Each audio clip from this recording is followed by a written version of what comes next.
Shoes. Recorded live.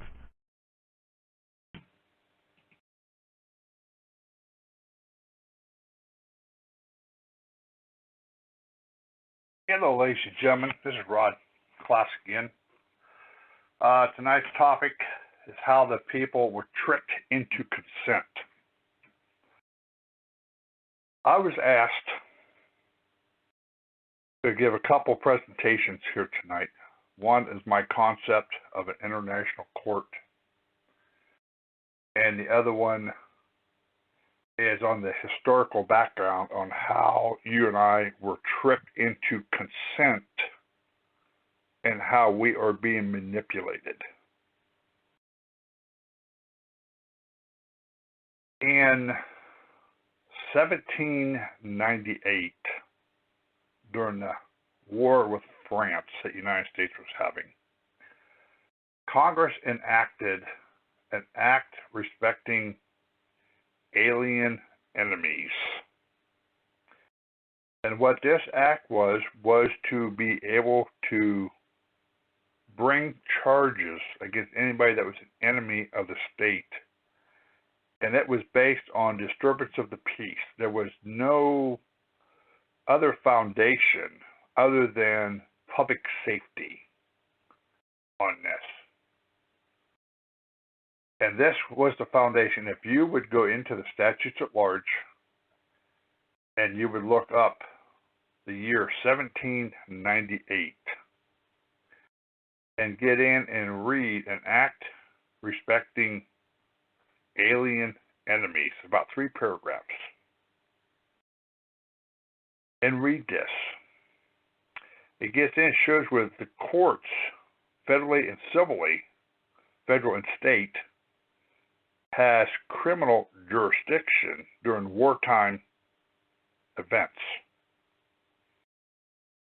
This is significant, ladies and gentlemen, because this, even though this went back to 1798, it's still on the books as being a legitimate setup. I'm going to run you up through some timelines here. Whenever they created that, an act respecting alien enemies, this was defined for anybody that the president declared to be an enemy of the state, or any state emergency, or any disruption. And the people were to be deported or in prison, or if they could be post a bond. Now remember the word bond here, because what we're dealing with here. Because we all are bonded under a birth certificate. So keep this in mind, because I'm going to walk you up through the history on this. In 1917, again, go get back into the statutes at large. Read in the volume that starts with 1917, Trading with the Enemy Act. It's about 15 pages. It gets in and it gets into the licensing and registration. It gets into the alien property custodian of they are required to discharge the debt. All this stuff's been set up at different time periods to where we're sitting at now. This was ingenious on their side, how they set this thing up. Those of you that understand the 1917 Trading with the Enemy Act that requires license and registration to deal with foreign and aliens during a time of crisis is very significant. 1933, when they declared a state of emergency, is when we went from a republic form of government to a democracy.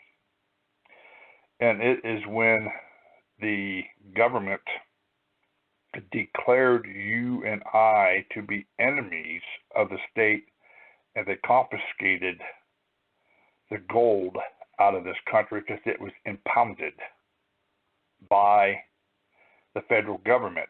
But we're going to get into that also on this, because it really wasn't the federal government that impounded it. It was a de jure corporation that swindled the people. 1935 Social Security Act. This is where the people were given identification number, TIN, EIN.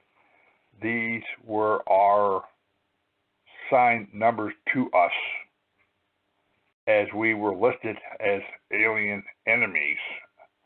So we had to be registered. These are our registration numbers. This is why this is significant. 1940 Alien Registration Act. This is where the birth certificate came in. This is where you and I at birth had to be registered and printed as aliens in this country. These acts that were created from 1798 up to 1945 is what manipulated and tricked us into this system. And that an act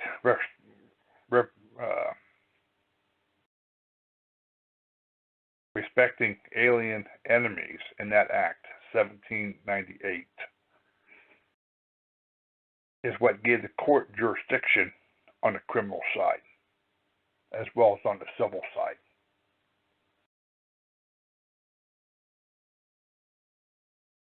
This is something that they're not disclosing in these courts. What they're also not disclosing is that they were treating us as enemies of the state, as if we had expatriated. And the moment that we were born and then we were registered to the state, they took us out of our natural position and they threw us into a foreign jurisdiction under the corporation, therefore taking us out of the United States, off of our free land, and putting us into a corporation setup. This was beyond our control, our knowledge, and our agreement, as we were newly born, and Mom and Dad was never told the truth about any of this.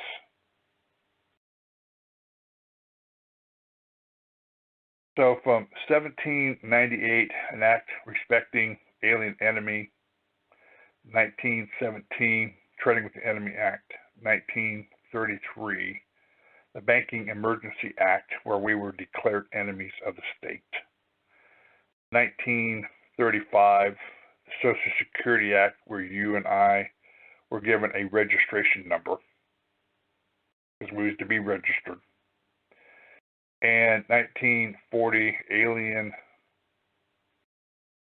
Registration Act of 1940, where at birth we were turned over to the state to a foreign entity, making us aliens and no longer American citizens at the time that we were turned over.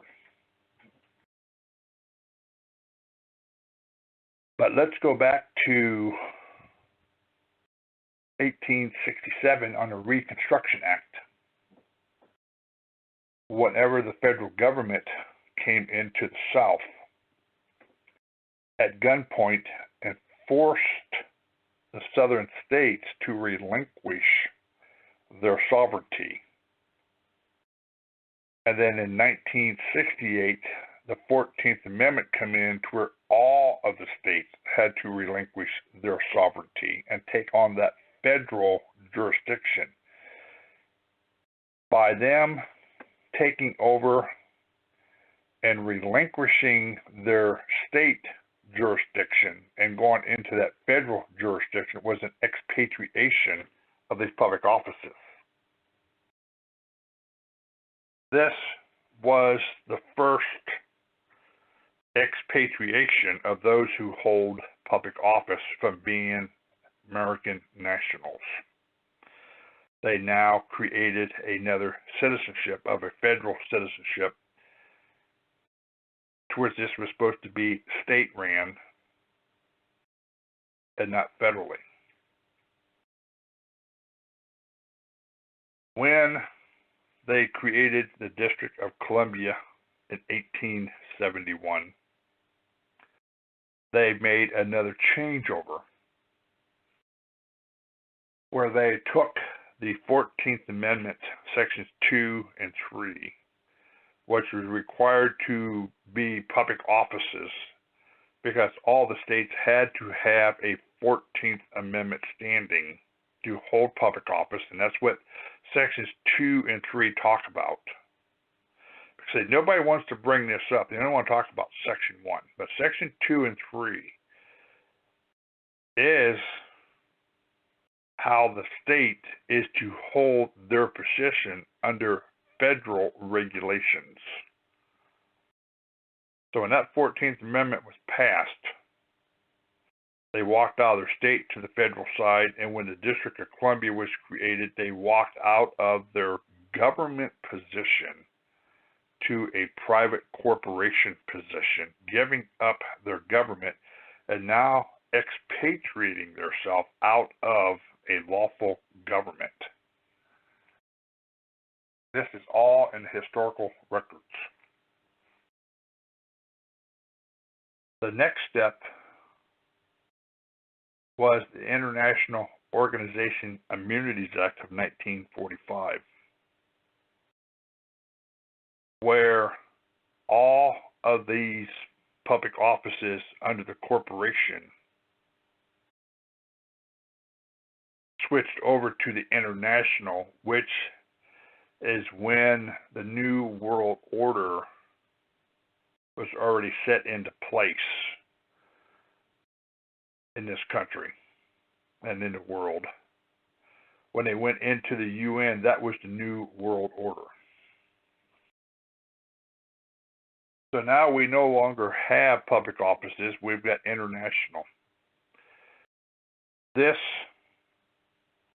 contributes to the reason why we are having problems in our court. This goes into the purpose of why I was approached on my concept of an international court system, which I did previously to this show. But it was to lay out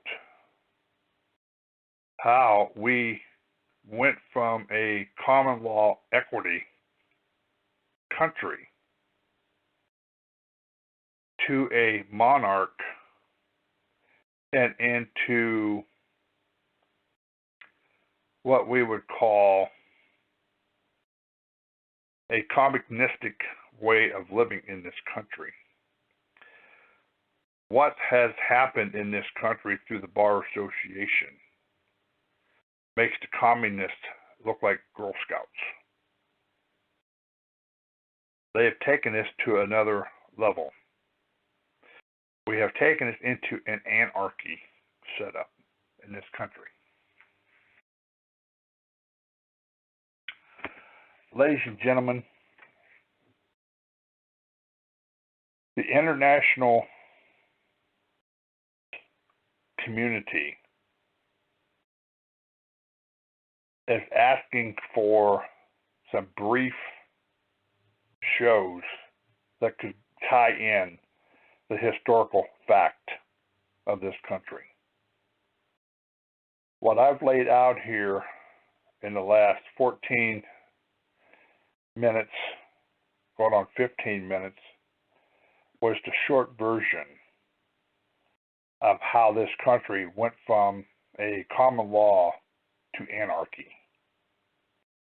How we went from being free to where we were tricked into consent. And this was part of the issue of the international court concept, is that the dishonor of these courts, that you and I do not volunteer to go to jail. You and I are being forced, intimidated, threatened to go to jail. It isn't with consent. It is with intimidation, threat, and harm if we do not give consent. There's a lot of people out here that are teaching a lot of good information. What I have proven in my DC case is the fact that they are not following the Constitution.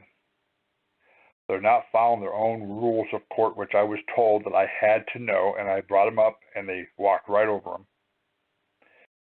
We brought up the statutory side, we brought up the congressional record side, we brought in their rules, we brought in their procedures, we brought in the administrative side, and we have touched on the bankruptcy, and we have touched on the trust.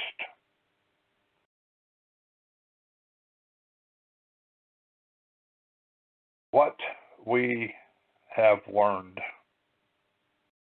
throughout all of this is that they can never give you a straight answer to what the jurisdiction of the court is. I've had my public defender call me about what's going on, and I have very politely got on his case and made the issue that I have proven that the court's not following under the Constitution. He says, I know. He says, I understand. That's the word he used, I understand. And those of us who's ever been in court, when you're asked, do you understand, this is an admission. Yes, I give consent. I understand. Yes, I know. When we brought up about the court not being the Constitution, because we ran through the Constitution, the court's not following, well, I understand. We walked them through their own rules of court, from the local rules, rules of evidence, criminal rules, civil rules, showing that they're not in compliance with their own rules. Well, I understand. We brought up congressional acts of how they're supposed to operate, and they're not. Well, I understand.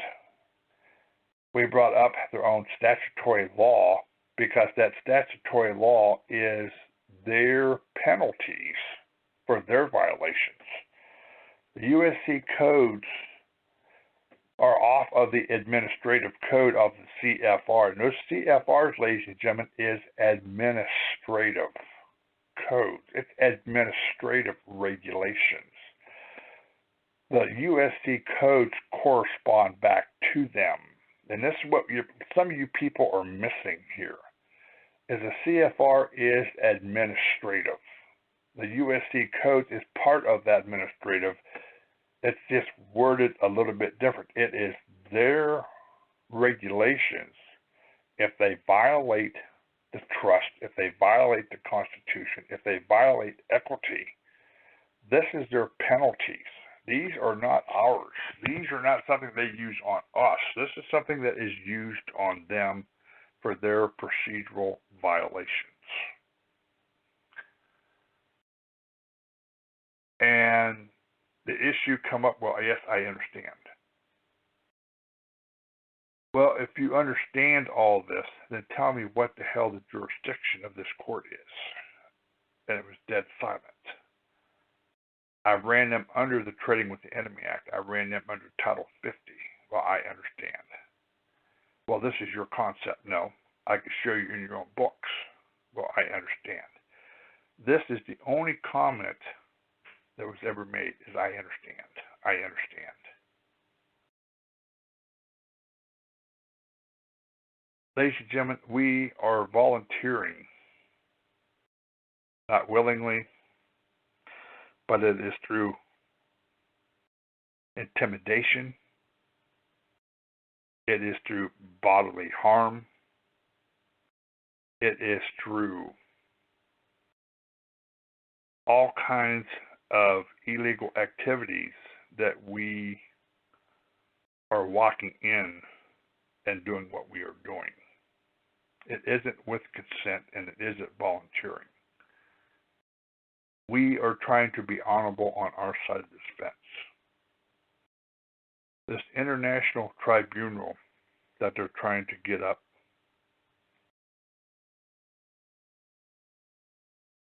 Once it is up, it is to address. Now, these are the same people that went into Canada and the same people that went after the Pope. They're trying to get this thing set up for here for the United States. And this is where education on our side of knowledge of being a PAG comes in at.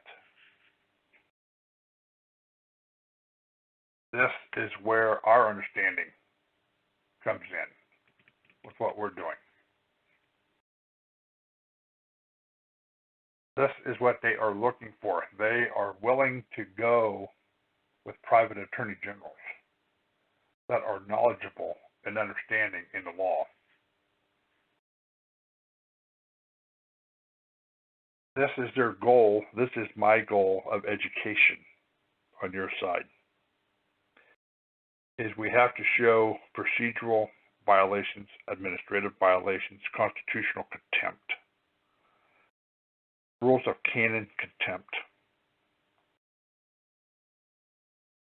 on this. We also are coming back in and showing on how and when and the time frame that we've lost our government to where it got overthrown to an international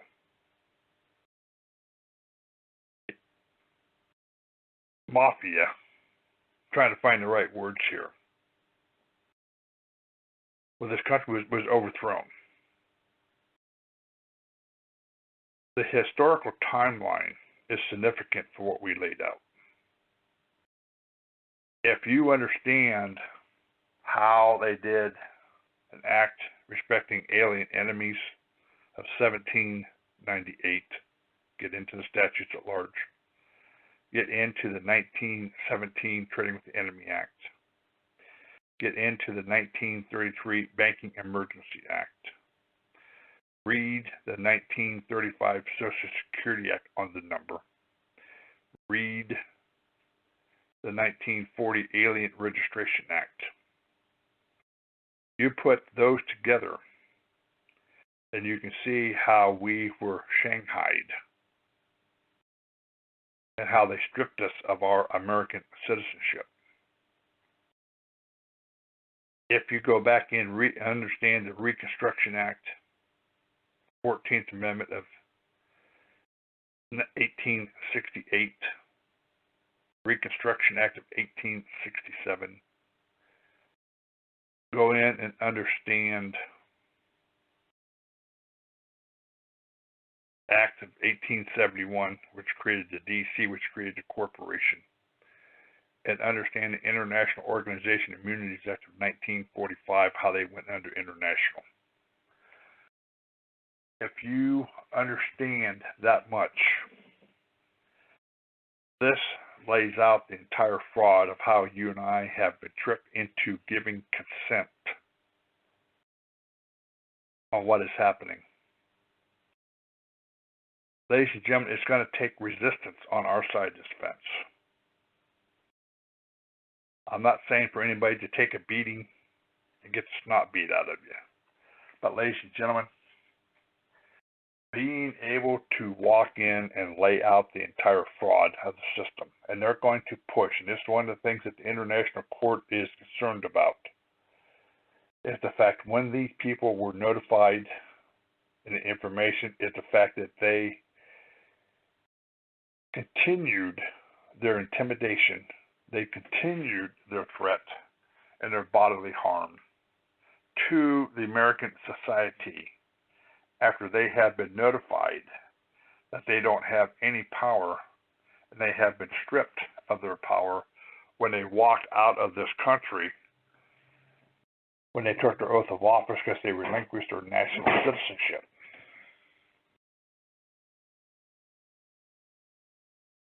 It takes courage to stand up. It takes courage to stand your ground.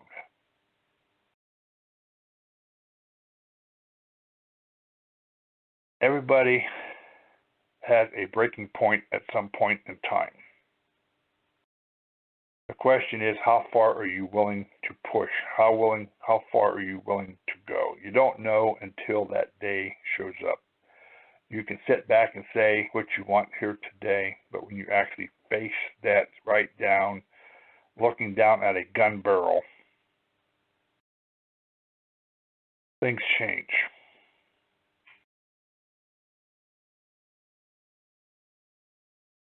This call here tonight was the second call. The first call got into the concept of the international court, of what my concept was to do this on administrative, was to bring in constitutional contempt charges, bring in administrative contempt, bring in equity contempt, bring in judicial rules of canon contempt, and show procedural violations. Have this heard before an international judge, have it ruled on if they were found guilty, if they could not defend themselves, they could not justify their actions, and they were to be held pending a grand jury investigation, then an international tribunal trial for them to be charged for crimes against humanity and against the world in the same fashion as Nuremberg. Ladies and gentlemen, this country, the people in this country are taking a big step.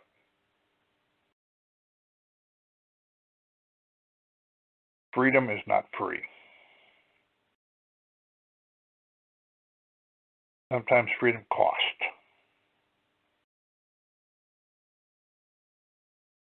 What are you willing to do for your freedom? What are you willing to stand up for? How far are you willing to push this and fight this?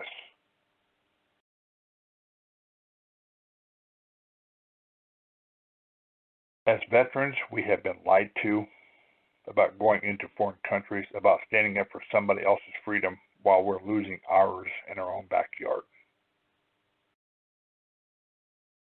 Some of the law enforcement officers are starting to wake up to what is going on. They're starting to be aware that this is not what they were trained originally and told.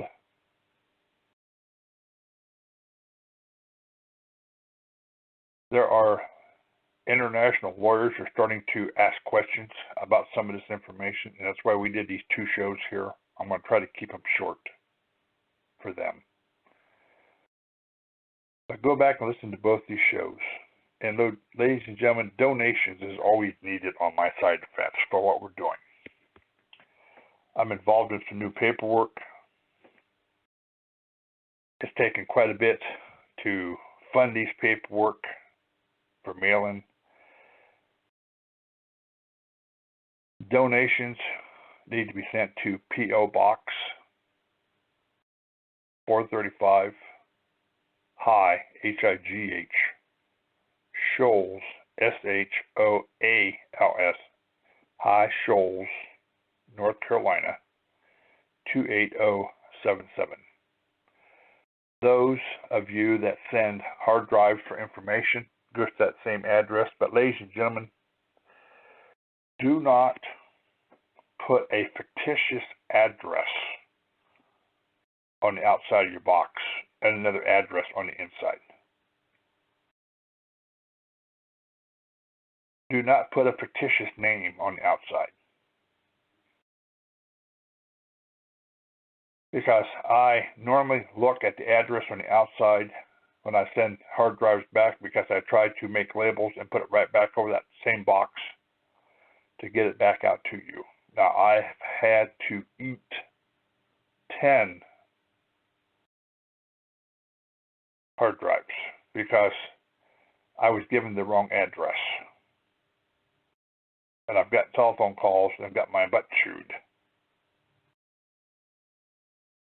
If you give me the wrong address on the outside of the box, I am no longer going to refund or send out hard drives to anybody.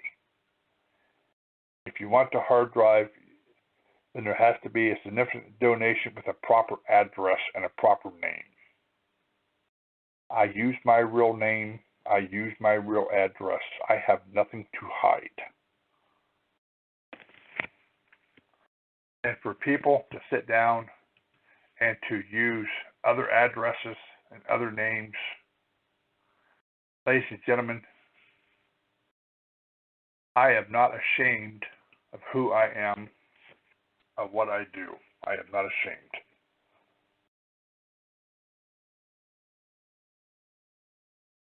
This is our freedom.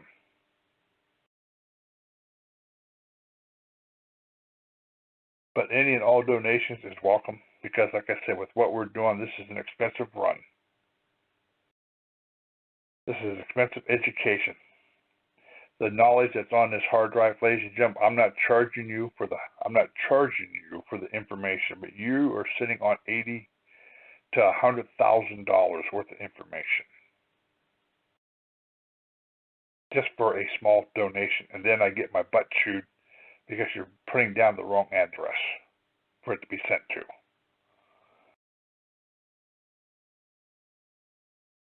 The information that we're handing you is black ink on white paper. Like I sit down and told you here tonight, I told you, look in the statutes at large under 1798. Look up an act respecting alien enemies. Read that. Get into the statute at large under 1917, Trading with the Enemy Act. Read that. Get into the 1933 Banking Emergency Act, which is the first one in 1933 that you'd get to is the Emergency Act. Get into the 1935 Social Security Act. These are all, look into the statutes at large, 1935. Look at these years. I'm telling you where they're at. Get into the 1940 Alien Registration Act. These are all in the statutes at large. Get into the 1867 Reconstruction Act. To the 1868 14th Amendment, the statutes at large. Get into the 1871 Act, which is the DC. Get into the 1945 International Organization Immunities Act, which created the international side of this thing. Ladies and gentlemen, I'm telling you exactly where they're at.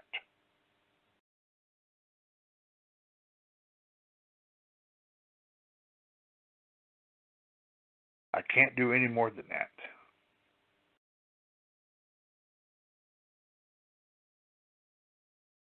But ladies and gentlemen, it's going to take us. The amount of help that I've had for so much of you people has really helped put a lot of this together. It has solidified this. It has built a big picture, which is what we needed. Not bits and pieces, but a picture. I want to thank you for being in here tonight. You guys have a good night and have a good weekend. And there will be no show here tomorrow night. That's why I'm doing 2 private shows here tonight. Thank you. Talk show. Recorded live. Hello, ladies and gentlemen. This is Thanksgiving night. Well, actually, it's Friday morning. I want to send out a special thank you for those people who showed up at my hearing and who has had me on their prayer list for what we have going through and what we are going through. The people that have showed up, and one of them was Karen Hudis, and you all know who she is, and the other one was our retired FBI agent. They seen more corruption within the system than I think they really realized. And after talking to them, they could not believe to the extent the court system went to try to get a conviction or to get a plea bargain from me.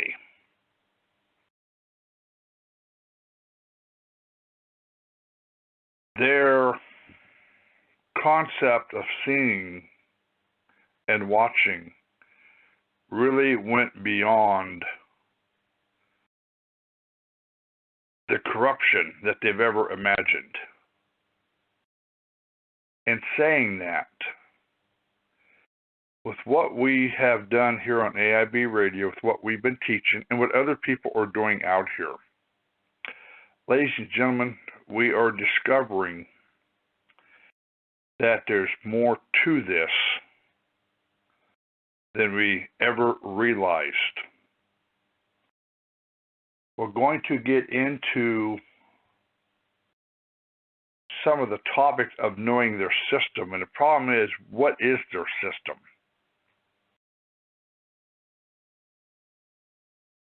I want to lay out some things to you that we're going to get into a little bit tomorrow night or here tonight on AIB Radio. But while I was incarcerated, several people, including my brother, made several inquiries in other areas and other arenas, such as into the UN of Universal Declaration of Human Rights that was set up in 1948 that Bill Clinton signed on to whenever he was in president.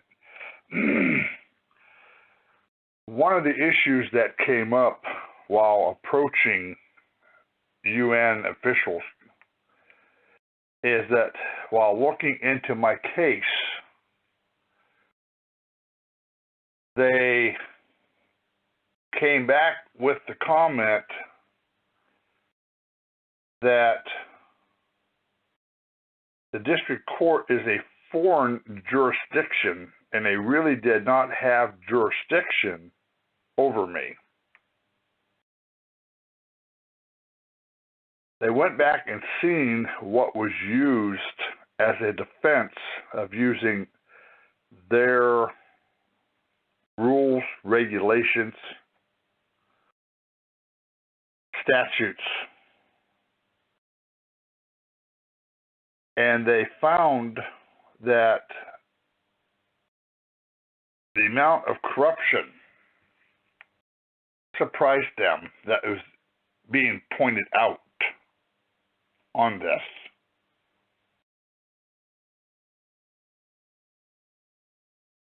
But the point being of it is the comment come back is that the court did not have jurisdiction because they were foreign to the people. And therefore, the court technically had no jurisdiction. This poses a very serious question of what we're getting involved in. As there are other avenues out here, and we're going to get into some of them, and every avenue is separate. You cannot intertwine of what is operating. But if the district court and all the courts are under a foreign jurisdiction, they're not disclosing. And this is what Karen Hudis come up to the prosecutors: what rules and what is the jurisdiction of this court? And he would never answer it. He would never answer it for me. The court would never answer it. But he would not even tell another attorney or another lawyer what the subject matter, what the jurisdiction, and what the rules are for that court. This poses a very serious problem of what we're dealing with. But this goes back to what we have been teaching here on AIB Radio. But I want to get into some other topics first before we get into that. This movement out here of all these different people, what they are bringing in technically, for what we have been told, their paperwork is not wrong. There's nothing wrong with using UCC as we are under bankruptcy and under commercial paper. Therefore, going back under the Clearfield Trust Act, the Clearfield Trust Doctrine, it says that the United States has reduced itself down to a corporation when it uses commercial paper. Therefore, equity and UCC is a means of discharging. That's one avenue. The private side that is coming up under equity, ladies and gentlemen, that is another avenue, and you cannot mix this with the codes, rules, and regulations, as this is a private, separate segment under its own jurisdiction. The laws of agencies, which I got an email from a gentleman that is a paralegal, and this is what they were being taught, law of agencies, master servant. It comes back under principal and agent. And these are a separate avenue. We ought to be able to go under the Universal Declaration of Human Rights under the UN, as the United States did sign on to this, that they would not violate human rights under the UN. This is another avenue that cannot be mixed. All these avenues are viable avenues to go back and do accountability, because after all, it is in the rules for the United States for this country. It is in the laws of this country. What we have been teaching is under their congressional acts of Congress, as they are continually being created. We are under the assumption that this is a legitimate setup as they are creating this stuff. This goes back to the statutes at large. This is what we have been sitting down and explaining and saying all along. You have to know their language, and that language is important whether you're dealing with law of agencies, whether you're dealing with equity, whether you're dealing with UN, whether you're dealing with UCC. You have to know their language. You have to understand their definitions, and you have to look up their definitions to find out what the intent of how that word was supposed to be used. You have to know their rules. You have to know their job description. This goes in all of these different areas. It isn't just one, it goes across the board. What I have been teaching up to this time period was the acts of Congress, the statutes at large, the CFRs, the United States Code, their administrative procedures, their rules of court. Ladies and gentlemen, this goes back to what Judge Tatanka said here and said over in Oklahoma. No one has ever challenged their language. Now, that language, ladies and gentlemen, goes right back into equity. It goes right back into UCC. It goes right back into law of agencies. It goes right back into the UN side. Nobody's ever challenged their language. And this is a key factor and a key point of what we have been trying to teach. All of these different areas, they're not wrong, but we need to attack their language and their terminology and to define how the words were intended, not how they shortened them down to. Prohibition, 80,000 people put a stop to it. 80,000 people hit all the federal courts. If all these multiple areas that is defined and what we are told are their rules, regulations, and that's what we got into, because under the Industrial Recovery Act of 1935, And under the Federal Registry of 1935, whenever the USC codes were not passed in 1925, Congress regulated the Administrative Commission and gave the President the authority to codify the statutes at large into the United States Code for administrative purposes, administrative codes only. Therefore, that USC codes are a restriction on those who hold public office or for those who are alien enemy residents or alien residents coming into this country. It has nothing to do with you and I. These are the key points that need to be hit. These are the key pressure points with what we have done in D.C. by coming in and addressing their foreign state status, by coming in and addressing that their statutes were never passed in 1925, and in 1935, Congress permitted the President and created an administrative commission to codify the statutes at large for administrative codes for their procedures. Ladies and gentlemen, these are the key points of hammering them. This is what has created such a problem, is that when you start pointing this stuff out and you know their job description of how they are supposed to operate and the fact that they did take an oath and they are committing perjury, these are crimes under their administrative United States codes. This is disloyalty under 1918, Title 18. Under Title 18, 1346, this is running a sham system. Ladies and gentlemen, those of you that are not on the private side are able to use and come in and hammer. Those of you that are on the private side, you cannot use these codes. And that's why we're trying to make the distinction. You cannot use these codes if you are on the private side.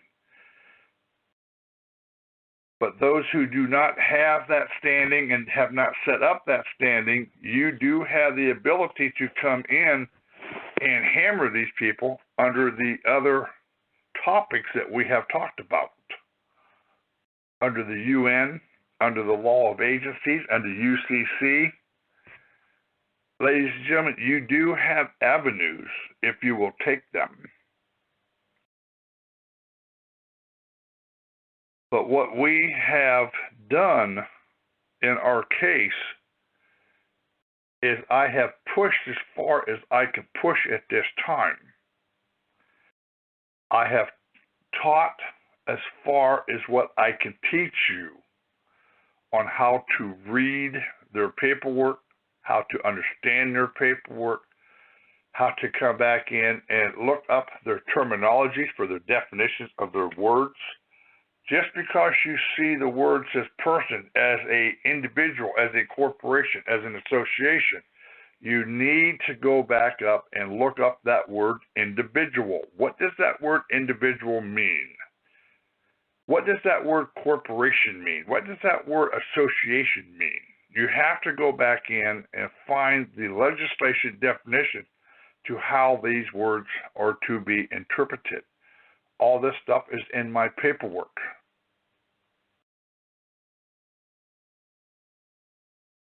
All this goes in and is defined. That word individual does not mean you and I. That word individual goes into public official. It goes into alien citizen applying for residency. Under Title 26, 73, let me look it up here so I get you the right number.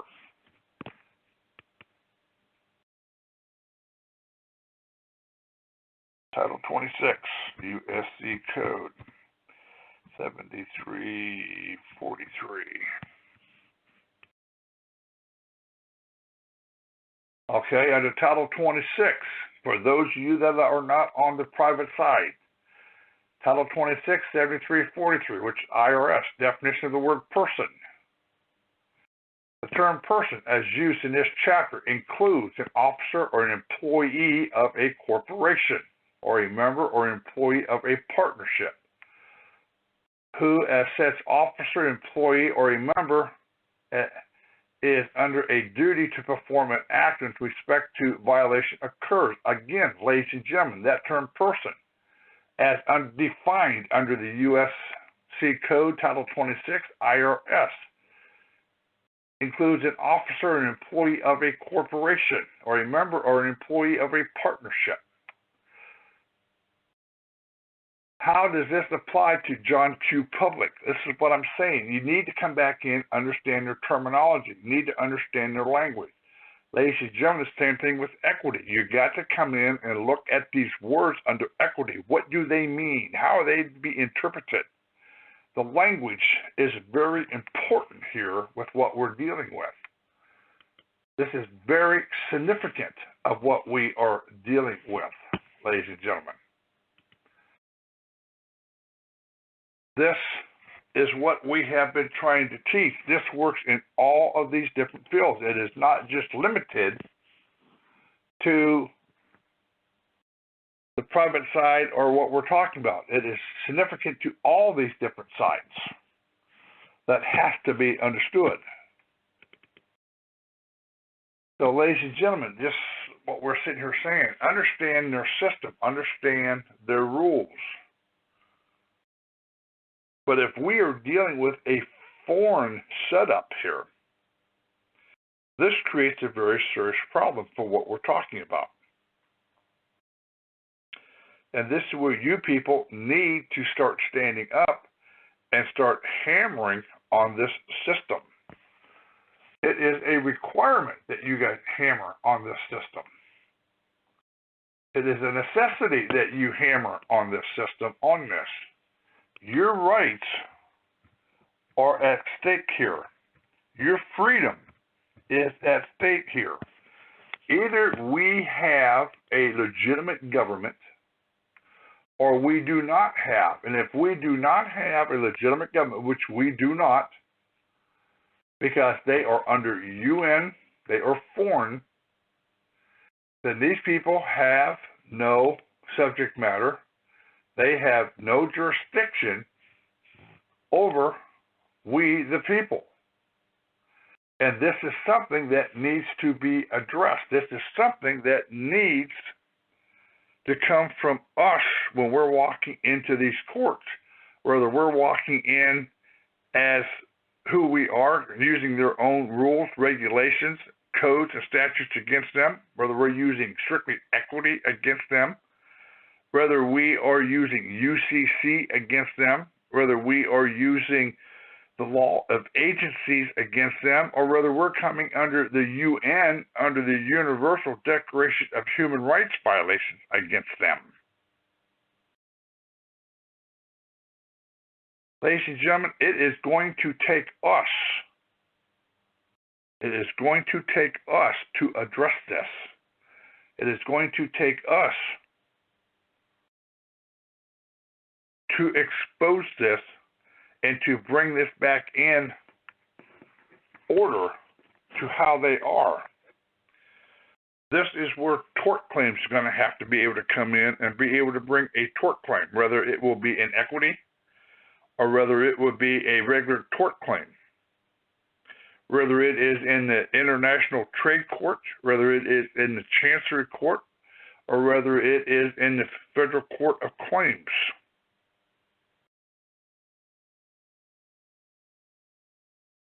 The avenues are here for us. It is up to us to stand up for our freedom.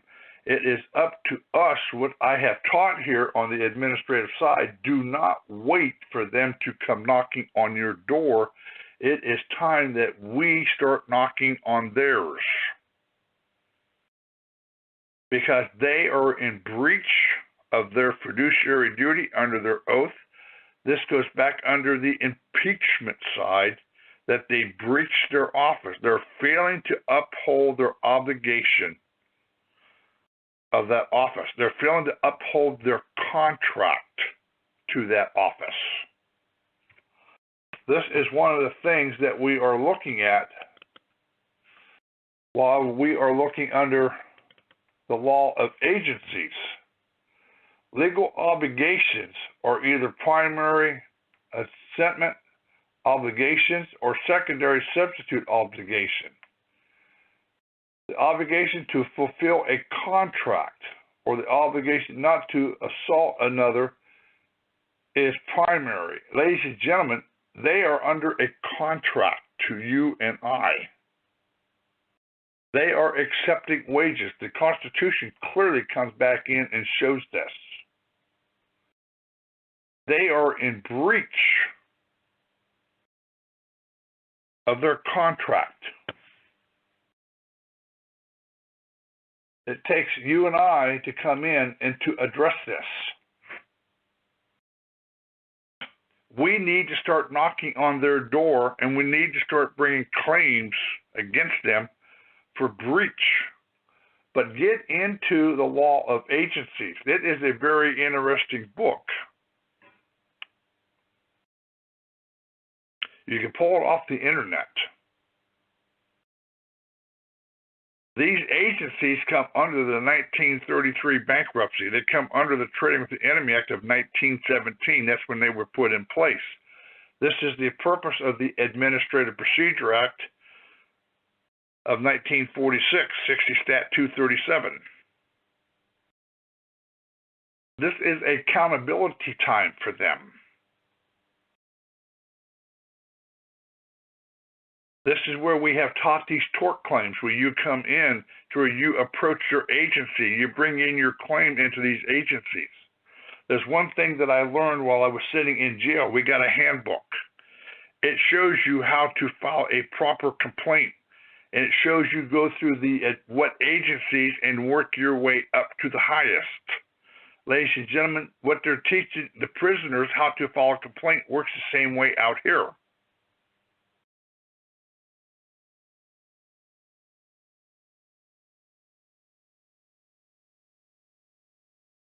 But ladies and gentlemen, it is up to us to change the system. It is up to us. I am highly, and I will sit down and put out with what Karen Hudis is doing. We need to get behind her because she has come in. She has sat in my hearing from day one. She has went through my files, and she could not believe the amount of corruption and the evidence to support it. This is why my files are sealed. They do not want it out for public record. She went through them and could not believe what all I hit them up on for corruption and laid it all out.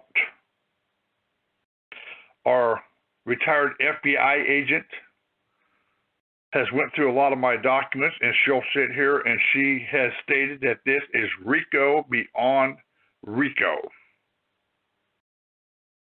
She could not believe the amount of corruption that I disclosed in my documents about the system. This is why my documents are sealed. I've had several other people that has got in on the international level, has looked at this and could not believe the amount of corruption that we have exposed and laid out.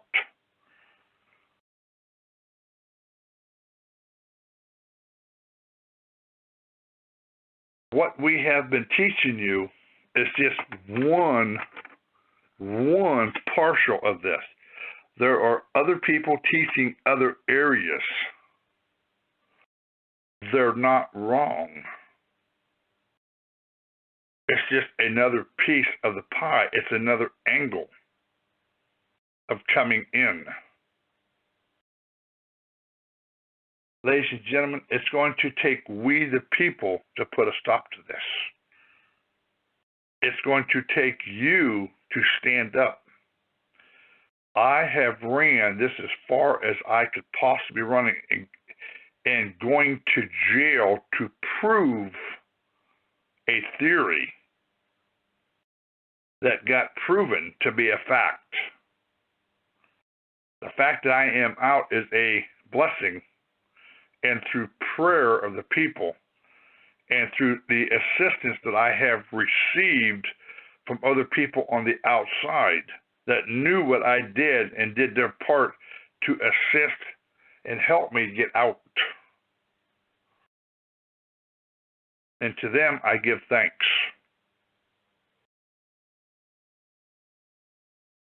Because this was a test run. And the fact that the 1996 audio of the State Justice Institute that we talked about some time ago of Thomas J. Moyer, Supreme Court judge, telling the lower court judges, find them guilty. And when it comes up to the Supreme Court and come up, we will protect you. Ladies and gentlemen, this is what we are up against. This is the type of corruption we are up against. The Anti-Government Movement Handbook, ladies and gentlemen, 1996, is the type of corruption we are up against.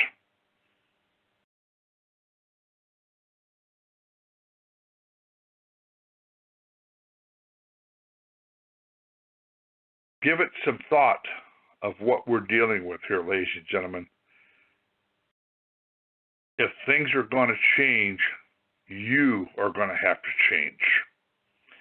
You're going to have to get involved. My wife, the 3 weeks that I was going, had a very rude awakening. She was forced to learn some stuff in order to help me get out. And now her and I are working together on some of this new information where we're sitting down and working together, which has never happened. Is she happy? No. Does she resent it? Absolutely. But she understands what needs to be done. And she's jumping in on this, and she's working with me on it.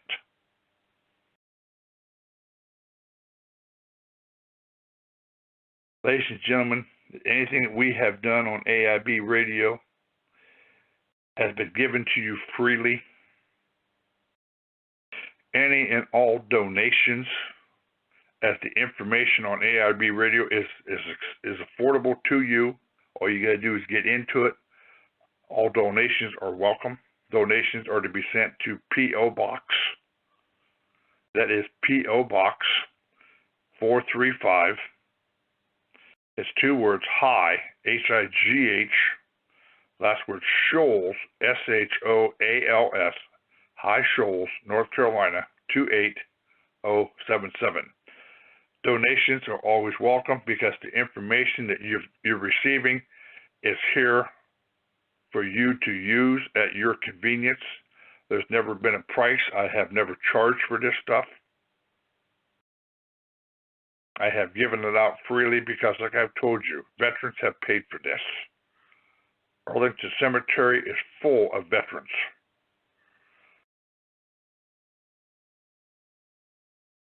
Donations are always welcome for what we are doing because this knowledge will benefit you in the future.